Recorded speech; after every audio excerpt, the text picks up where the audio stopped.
Random House Audio Assets presents Profitable Growth is Everyone's Business.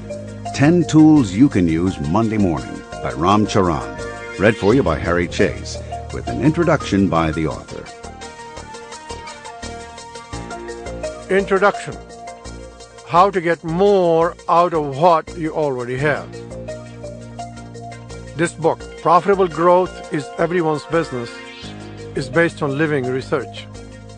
For the past 25 years, I have on a daily basis been observing what is happening, what is working, and what isn't, while it is actually happening in companies around the world. My experiences with many of these companies have been long-term, a decade or more in many cases, and the ideas I have developed for solving the growth dilemma are based on personally seeing what works in real time. These are ideas tested across industries and that deliver results. My goal has always been to improve the practice of business by giving people tools they can put to use immediately on Monday morning, if you will. These tools can seem like common sense, but all too often the biggest challenge in business is the translation of ideas into action. This is especially true when it comes to obtaining consistent revenue growth. The ultimate purpose of profitable growth is everyone's business is to provide the tools for people in every industry concerned about the prospect of generating sustained, internally generated top-line growth. Whenever I use the terms revenue or revenue growth, I mean profitable revenue or profitable revenue growth that uses capital efficiently.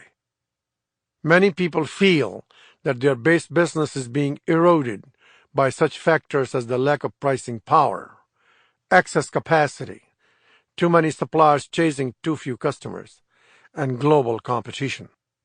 They're also seeing that cost-cutting and productivity improvements alone will not be enough to generate the kind of performance that will satisfy either shareholders or, more important, the employees whose prospects depend on revenue growth generating future career opportunities. And eventually, lack of growth makes a business uncompetitive in the eyes of the customers, since without sustained revenue growth, the ability to innovate declines and a company goes into a death spiral. Many people equate growth with, in the language of baseball, swinging for the fences, home runs that capture huge sales increases that will dramatically increase the size of their business. Growth is too often thought of only in big dollar terms, breakthroughs such as the creation of a new business model, the development of a breakthrough product, the mega merger, or a world-changing new technology. When it comes to growth, managers often think they have to break the paradigm. They say such things as, "If I cannot get a double-digit gain by next year, it is not worth the effort. It's all or nothing. A single or double just does not seem good enough." I have talked to literally hundreds of managers over the past few years who believe this, and they are all frustrated. They are struggling to come up with the big ideas, and far too often, to extend the baseball metaphor, they swing and miss.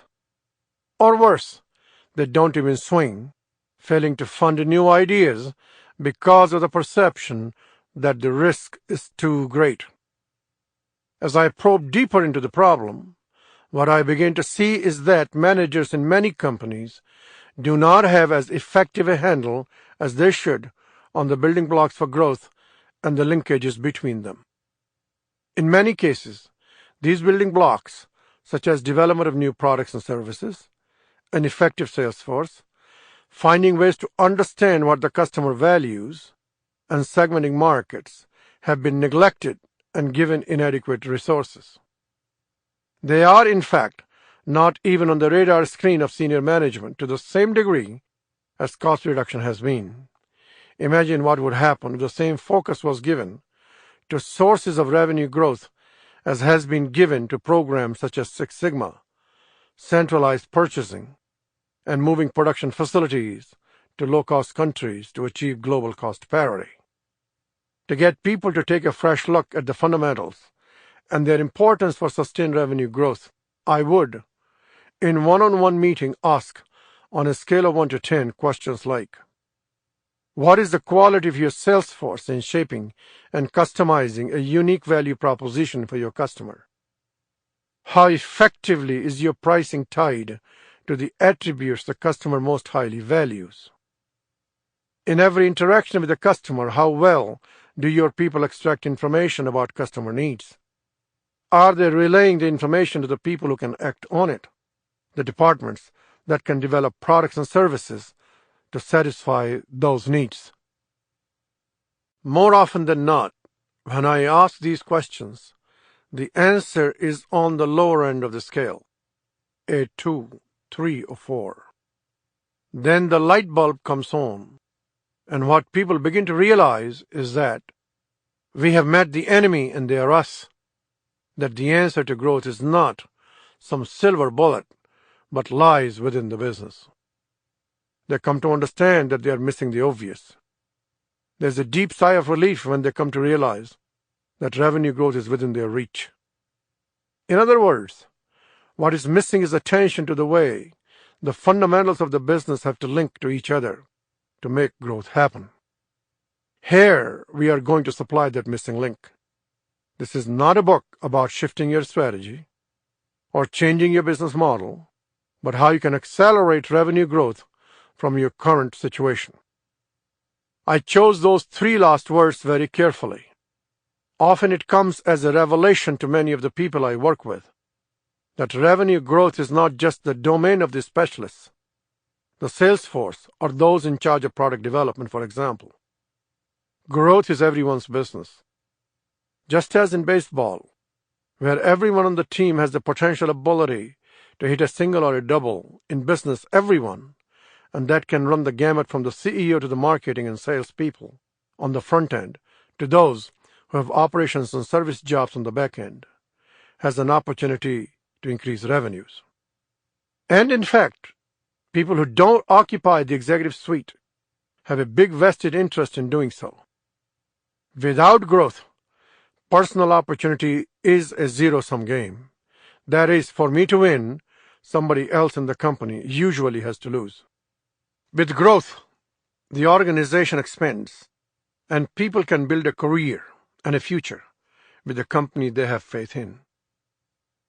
In the material that follows, I'm going to show you that you can follow a more effective growth strategy, one based on singles and doubles, that will cumulatively over time enable you to increase your revenue substantially. Singles and doubles are based on improvements or natural extensions of a business strategy, business model, or technology. They can come from both relatively small day-to-day wins as well as adaptation to major changes in the marketplace. I'm going to put this idea into context as well as provide tools that you can employ to increase your revenues and grow faster than the economy as a whole, no matter what business you are in. There are companies whose strategy is at a crossroads. Sun and Motorola are 2 examples. And there are industries such as the music business in which the current business model is obsolete. Even in these cases, single and doubles provide the foundation for making the necessary change. How you can make those changes is what this book is all about. It provides the reorientation from waiting for home runs to showing how to set realistic goals that you can achieve through singles and doubles, and by making revenue growth everyone's business. It also shows how to distinguish good growth, growth that is organic, profitable, differentiated, sustainable, from bad growth, and how to dispel the myths and beliefs that inhibit organizations from growth. It also shows the 6 tools of growth.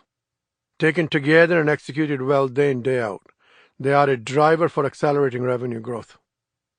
Specifically, revenue productivity shows how to release creativity and grow revenues without increasing the amount of resources invested.